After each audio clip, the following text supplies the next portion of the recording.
Здравейте на всички! Темата, която сме обявили тази вечер е за времето и по-специално времето в Библията, така както ни е разкрито.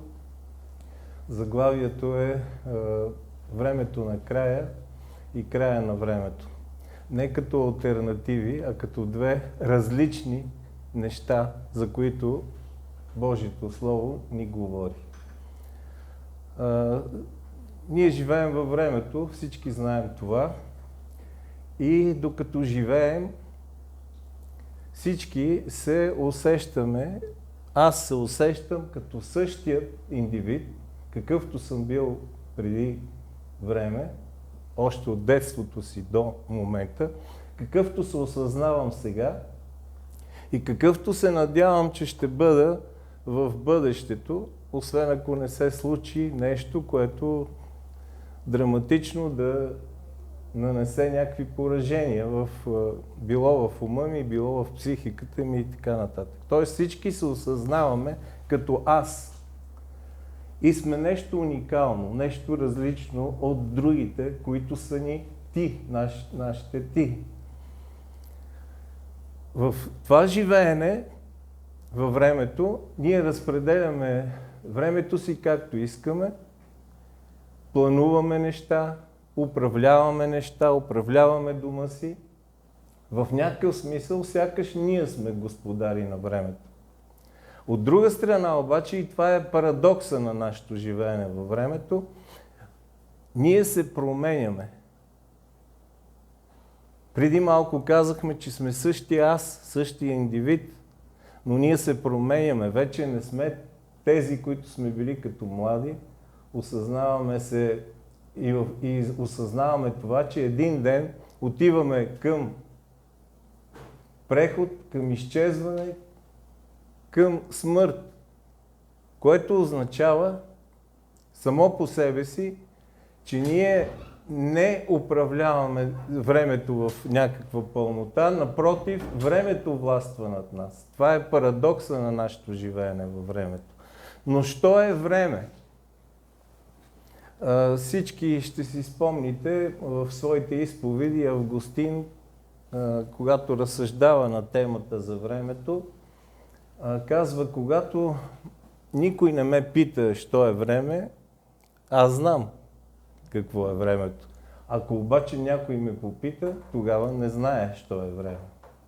И все пак той дава една концепция за времето, като твърди, че времето е творение на Бога заедно с материалния свят. Всичко има своето начало. Начало има и времето, когато Бог е сътворил нашия свят, нашата Вселена. И той разсъждава така. За нас времето бихме могли да го разглеждаме последния начин. Минало, настояще и бъдеще, като миналото е памет, бъдещето е очакване, а настоящето ни е внимание. Запомнете това разбиране на Августин, защото то е много важно като наше християнско мислене. Ако трябва да посоча още няколко примера, Платон, например, казва, в диалога Тимей е записано това, че времето е подвижен образ на вечността. Знаете, тези от вас, които са се занимавали с диалози на Платон, той твърди, че има два свята. Единият свят е вечен, неподвижен, светът на идеите. И нашия свят, материалният свят, в който всичко е движение, в който имаме и време. Този свят е образ, е икона на вечния свят, на света на идеите. С непрекъснато повтарящите се цикли, ден след ден, месец след месец, година след година. Това непрекъснато минаване на време като в някакъв цикъл имитира, то е образ на този действителен за него, по-действителен свят, отколкото този, в който ние живеем, именно вечния свят, света на идеите. за Аристотел, например, числото на движенията по отношение на преди и след. Така синтезирано мога да кажа какво той разбирал под време. Плотин, неоплатоника Плотин, той е много интересен философ. Той твърди, че времето е животът на душата в движение, преминаващ от една фаза на действие, обърнете внимание, и преживяване към друга фаза. Той включва един чисто психологичен момент, при който ние изживяваме по някакъв начин времето. Между другото, това до някъде и разбирането на Августин. Това, че миналото е памет, бъдещето очакване и настоящето внимание също носи в себе, съдържа в себе си един психологичен елемент. Какво и защо споделям тези неща? Защото гръцкото разбиране за време и гръцките думи, знаем, че Новия Завет е записан на гръцки език, които влизат в състава на Новия Завет и се употребяват за време, тези гръцки думи, са същите, които тези философи са употребявали, когато са обяснявали собствените си концепции за това. Освен това, това, което под нареждане на Птолемей си спомняте в 3 век преди Христа, превода на Стария Завет от еврейски на гръцки, там влизат също така думи, които са характерни в последствие 3-4 века по-късно за Новия Завет. Така че не толкова от гледна точка на някакъв интерес, колкото да вникнем в смисъла и съдържанието на гръцките думи, които се използват в Новия Завет. И веднага искам да кажа първото нещо, първата думичка, която се използва в новозаветния гръцки е дума за време, е думата хронос. Хронос е световното време. Бихме могли да кажем историческото време. В това историческото, в това световно време, в Новия Завет, спомняте си този текст, Галатяни 4.4, ни се казва, че Бог изпрати своя единороден син, който се роди от жена, за да изпълни закона, за да може да получим и ние усиновлението. Тоест в хроноса, в това световно време, в това историческо време се случва нещо драматично, то е изпращането на Божия син на тази земя. В Деяния на апостолите 17 глава, в 30 стих, апостол Павел, когато проповядва на гърците в Атина, споменава нещо много интересно.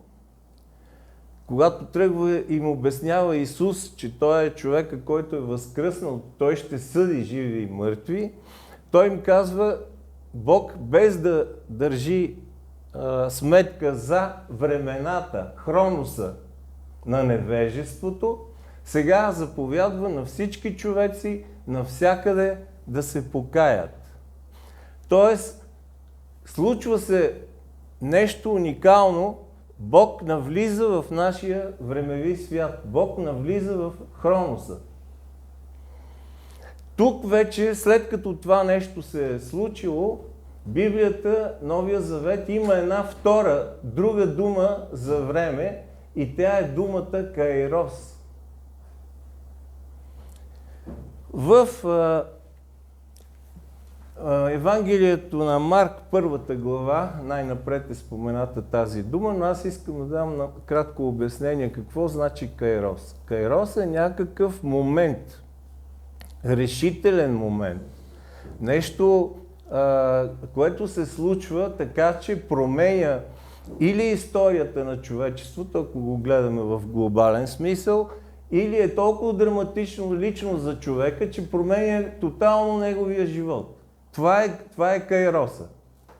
В Марк 1 глава 15 стих думите на Исус: времето се изпълни тук е употребен кайроса, се изпълни. Божието царство наближи, покайте се и повярвайте в благовестието.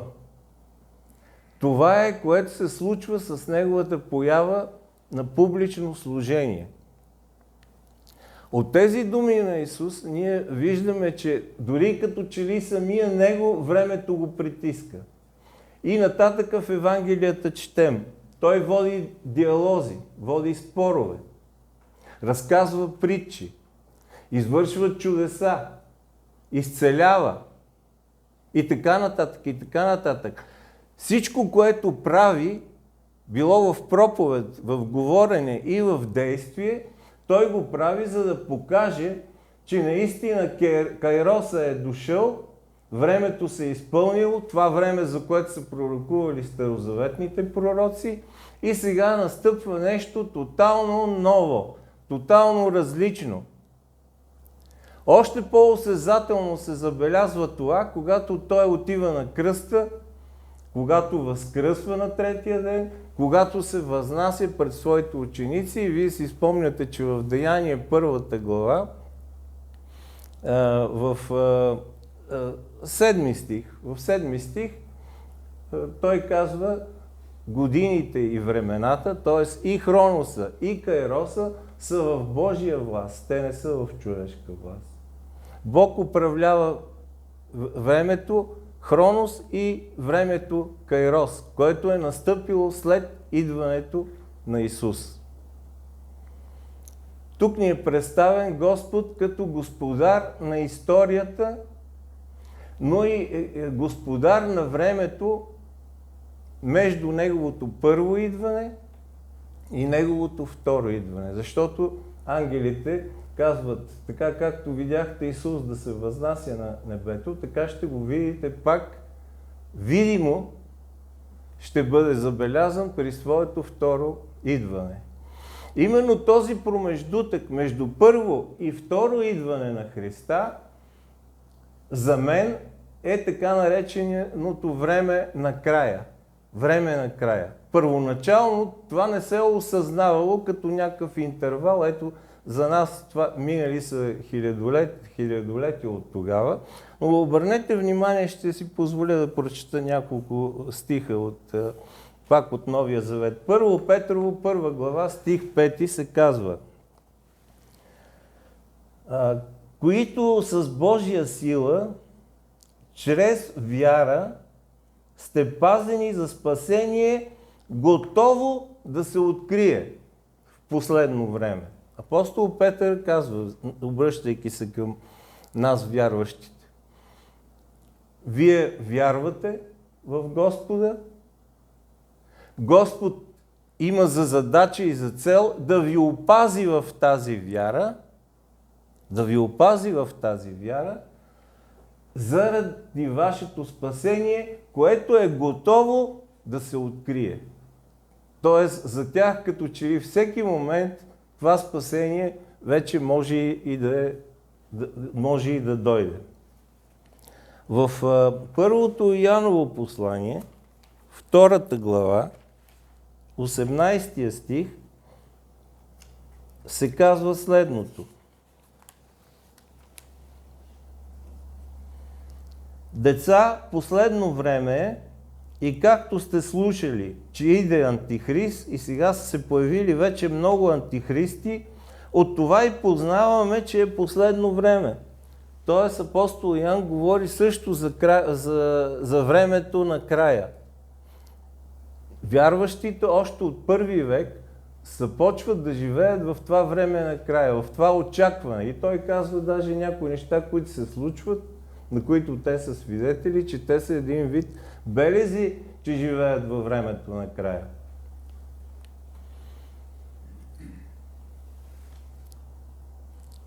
Много е важно да съзнаваме, че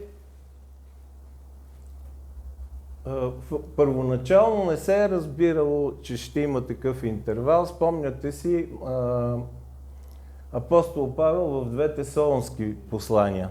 В първото послание пише: за пришествието и че когато пришествието дойде, тогава ние живите, казва апостол Павел, ще посрещнем Господа във въздух.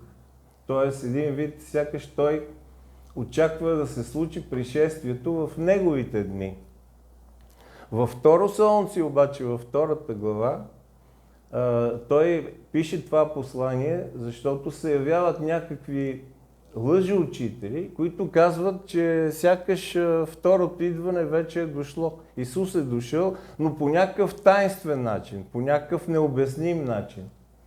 Той казва, трябва да мине определено време преди Христос да дойде. И нарича това катехон на гръцки. Тоест, спомняте си също, той говори, че трябва преди да дойде пришествието да се появи някакъв човек на греха, някакъв антихрист.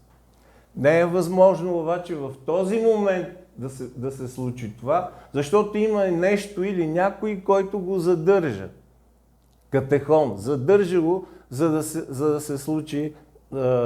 да се случи появата на антихриста и оттам непосредствено след това и пришествието на Исус. Един от най-влиятелните съвременни историци, Франсуа Арток, въвежда понятието режим на историчност. Какво разбира той под режим на историчност? Режим на историчност, това е начини, по които обществата възприемат или възпроизвеждат времето, минало, настояще и бъдеще, казва Франсуа Арток. Режим на историчност е това. Начини, по които обществата възприемат нещата от миналото, настоящето и бъдещето. И той говори, това е същественото, затова посочвам него като автор на тази тема. Същественото е, че той говори за християнски режим на историчност. Точно това, което ние съпреживяваме като вярващи заедно. Ако трябва тук да си послужа отново с примера на Августин. Значи, миналото е памет. Ние си спомняме какво е извършил Господ за нас в миналото. Спомняме си го това. Ние очакваме Неговото повторно завръщане, т.е. да настъпи края на времето, когато ще премине всичко в вечността. И на базата на това, нашето настояще е внимание, както казва Августин. Тоест, ние съобразяваме живота си така, като че ли Исус ще дойде всеки момент. Това е нашето настояще. Аз не казвам, че това е лесно. Но така би трябвало, това би трябвало да е нашето отношение към настоящето. Спомняме си миналото, какво Господ е извършил за нас. Спомняме си, че го чакаме, Той е обещал да се завърне и определяме настоящето си с оглед на тези две неща. Абсолютен пример за това как изживяваме този християнски режим на историчност е нашето празнуване на Господната вечеря, на това таинство. Значи, преломявайки хляба и раздавайки виното, ние си спомняме за кръвта и тялото на Исус Христос, пролети за нас на Голгота. Но Той, когато самият Той извърши това пред учениците, раздаде им хляба и виното, Той каза, от този момент нататък аз няма да пия този плод на лозата, до кога? Докато дойда пак. Това, което вършим всеки път, е един спомен за миналото, но и едно очакване, което осмисля нашето търпение тук и внимание в този живот. Разбира се, огромна роля за това да възприемаме и да живеем по начина, който Библията изисква от нас като християни, това е пророческото слово. Пророческото слово е един вид, показва един вид неизменност и преживяване на бъдещето. Искам да посоча два примера от книгата Откровение. Но преди това, докато ги намеря, знаете, че апостол Ян, още в първата глава на своето Откровение, казва, че той е призван да опише събития, които ще се случат съвсем скоро. Ето ви тук отново това. Той говори за време на края, като го разбира от времето, когато живее той самия, когато той самия е заточен на остров Патмос, когато негови братя са били гонени, преследвани, убивани заради Божието Слово и свидетелството Исус Христово, и след това ги пренася и в бъдещето, когато времето на края ще премине, и тук е третата думичка, която използва гръцкия Нов Завет за време, е кризис. Кризис означава момента на съд, момента на различаване, момент на разделяне, когато всеки получава това, което е заслужил. И искам да дам всъщност примера в 6 глава, в 9 до 11 стихове. Тук намираме нещо много интересно. Когато се отваря петия печат, видях под жертвеника душите на закланите за Словото Божие и за свидетелството, което имаха. И викаха с висок глас, думайки: докога, владико святи и истини, не ще съдиш и не ще отмъстяваш за нашата кръв на ония, които живеят по земята? И всеки му от тях се дадоха бели дрехи и им се каза да починат още малко време, докато се допълни броя на съслужителите и братята им, които ще бъдат убити, както и те. Това, което прави впечатление в този текст, че имаме една молитва за съд. Молитва за съд. Тези, които отправят тази молитва за съд, са потърпевшите. Обърнете внимание, употребява се израза заклани за Божието Слово и свидетелството Исус Христос. Същия израз, който се употребява за агнето Божие, за Исус Христос. Видях агне като заклано. Нали? Това си спомняме, имаше в началото на виденията преди отварянето на печатите. Тоест, вярващите ги сполетява същата участ, каквато е сполетяла техният Спасител, техният Господ. И те се молят за съд, но им е казано, че трябва да почакат още малко. Но това, че те трябва да чакат, не означава, че съдът никога няма да дойде, че кризиса никога няма да се случи. Така както обикновено подигравателите се подиграват на християните. Вие си чакайте, но нищо няма да се случи. Когато отиваме в 20 глава на книгата Откровение, затова казвам, че пророческото слово е много важно в случая, когато говорим за времена. В стихове 4 и 5: и видях престоли и седналите на тях, на които бе дадено да съдят, видях и душите на обезглавените заради свидетелството Исусово и заради Словото Божие, и ония, които не се поклониха на звяра, нито на образа му, и не пееха белега на челото си и на ръката му, те оживяха и царуваха с Христа. Тоест, това, което им беше казано, когато те се молеха за съд, сега Йоан, същия този Йоан, който пише тази книга, ги вижда да се изпълнява в 30 са в деня на съда. Вече във време, не на края, а в края на времето. Това е преход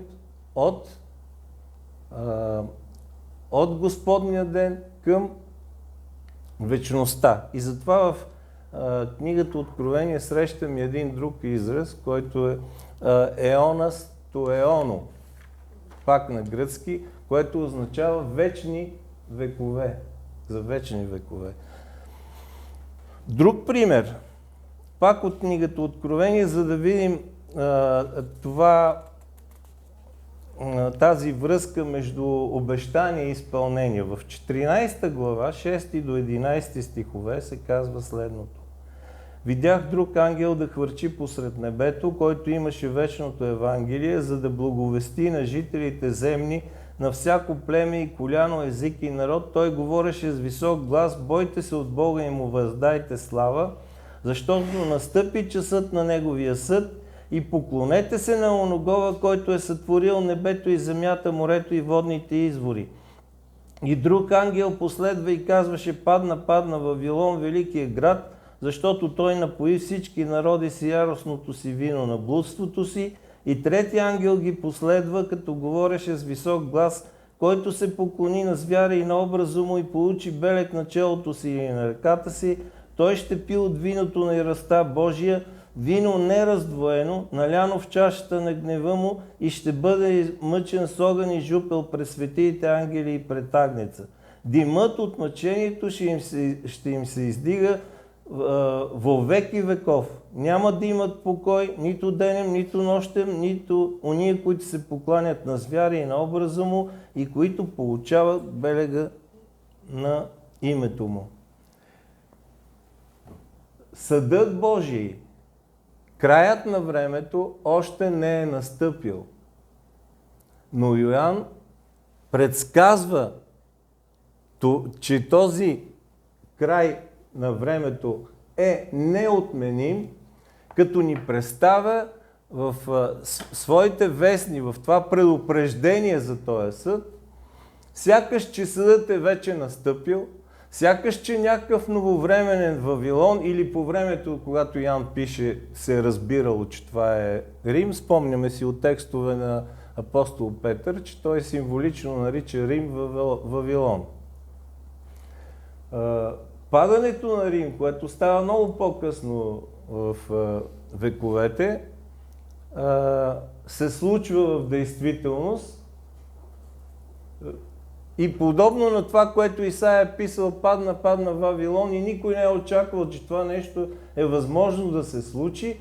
Сега в 17 и 18 глава на книгата Откровение ни е представено: елате, ще ви покажа съда над Вавилон.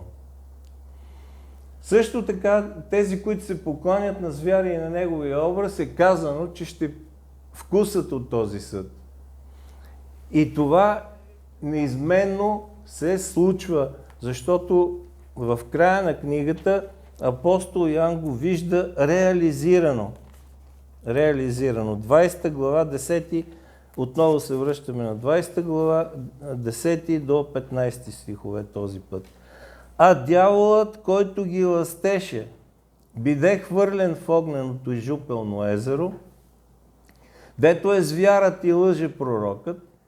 Те ще бъдат мъчени денем и нощем. Обърнете внимание, същите изрази, които имаме във времето на предупреждението, сега тук ги имаме във времето на изпълнението. Ще бъдат мъчени денем и нощем во веки веков. И видях голям бял престол и седналия на него, от чието лице побягна земята и небето, и за тях не се намери място. Има се предвид за небето и земята. След това видях мъртвите, малки и големи, да стоят пред Бога. Отвориха се книги, отвори се и друга книга, книгата на живота, и съдени бяха мъртвите по записаното в книгите според делата си. Морето върна мъртвите, които бяха в него, смъртта и адът върнаха мъртвите, които бяха в тях, и съден бе всеки според делата си, а смъртта и адът бидоха хвърляли в огненото езеро. Тази е втората смърт и който не бе записан в книгата на живота, беше хвърлен в огненото езеро. Чета тези стихове, за да може да усетим пророческото слово като предупреждение, но и нещо, което задължително, непременно, неизменно ще се случи. Тоест, тук не става дума за разказване на приказки. Тук става дума за нещо реално, което ще се случи.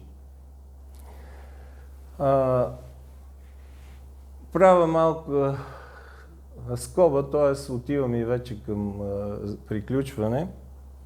Има една интересна теза на... Отново се обръщам за помощ към един французин, Пол Валери. Една интересна негова теза за настоящето.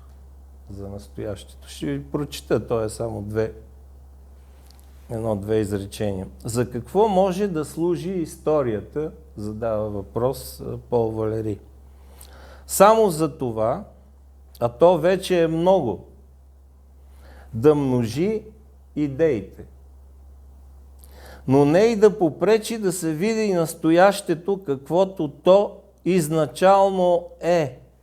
Неизводимо от нищо. Неизводимо от нищо. Много интересно нещо ни казва тук Пол Валери. Настоящето, дори миналите идеи не могат да го променят. То като че ли излиза от нищото. И аз, когато прочетах тези думи, се сетих, ние съвсем допреди, не толкова отдавна, допреди няколко години, живеехме във времето на пандемията.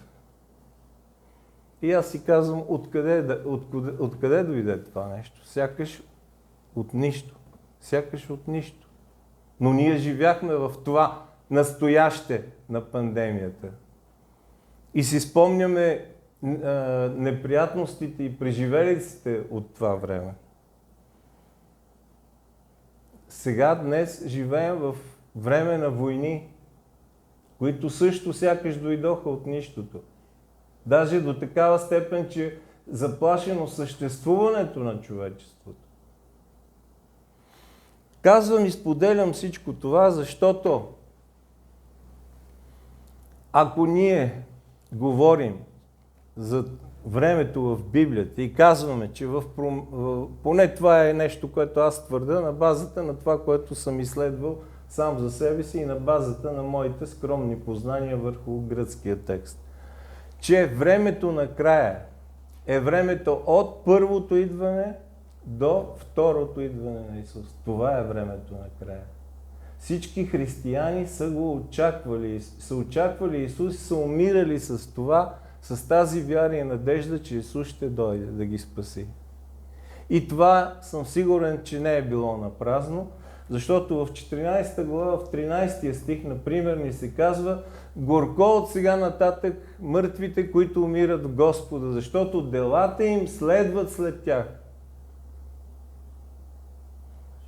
Но как да живеем в този момент? Пак се връщам към Августин.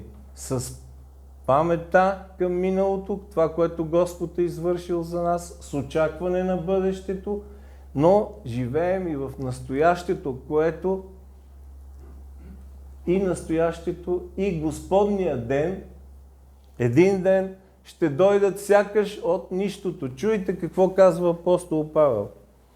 Първо Солунци, 5 глава.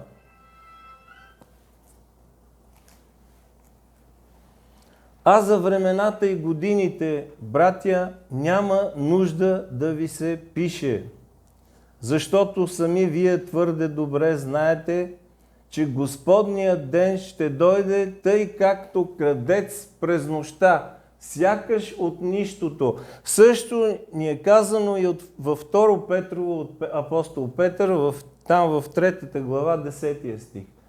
Господният ден ще дойде изведнъж като крадец от нищото. Затова Бог да ни помага да живеем със спомена за това, което Господ е направил за нас да очакваме Неговото славно завръщане, а в момента да живеем така, да ни даде Господ сили, да живеем така, че сякаш Той ще дойде всеки момент. Амин. Амин.